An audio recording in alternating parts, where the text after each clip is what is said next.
Wacha no dizo man mando batanji baba Titanic ngoma no chipata icho. Wacha no ndikudana nale kama ka ambuya ndikutonza life yangu ichifaya ndakanonokera zvinhu paya daidakashtakare shuwa zvichitofaya ndikudana nale kama ka ambuya ka evhekanonditi hande kuzinuka ka ndikutonza life yangu ichifaya ka ambuya makanyanya ka ndikudana nale kama ka ambuya ka evhekanonditi hande kuzinuka ka ndikutonza life yangu ichifaya ka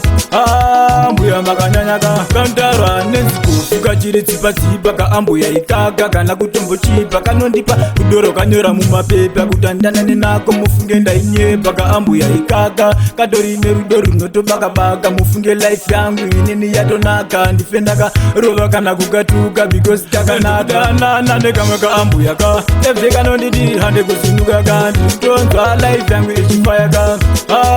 ambuya makanyanya ka ndikudana nane kamwe ka ambuya ka evhe kanonditi hande kuzinuka ka ndikutonzwa life yangu ichifaya ka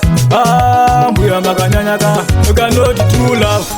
never end kanodaro kambuya kachiti pechi mwina komufungi amumbotya mavheji kunge tsuru ini njakavhaira mukeji shuwa love inoda kubalanza vaitaura ndaifunga vanowanza mufungeka zvenyu nichitoganza ndazoteerera ndanyatsokushikudana nekamwe ka ambuya ka evhe kanonditi hande kuzinuka ka ndikutonzwa life yangu ichifaya ka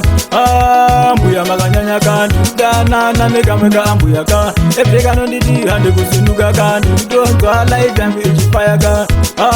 ambuya makanyanya ka kantarwa nenzikufuka chiri tsipa ka ambuya ikaka kana kutombochipa kanondipa kudoro kanyora mumapepa kutandanane nako mufunge ndainyepa ka ambuya ikaka katori nerudo runotobaka mufunge life yangu inini yatonaka ndifendaka rova kana kukatuka because takanaka nane kamwe ka ambuya ka evhe kanonditi hande kuzinuka ka ndikutonzwa life yangu ichifaya ka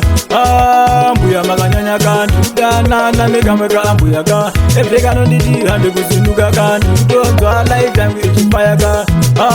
ambuya makanyanya ka kanoti true love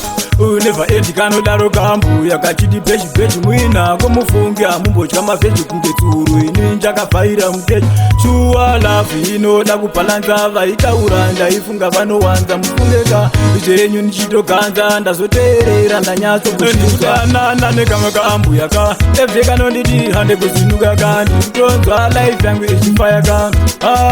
ambuya makanyanya ka ndikudana nekamwe ka ambuya ka evhe kanonditi hande kuzinuka ka ndikutonzwa life yangu ichifaya ka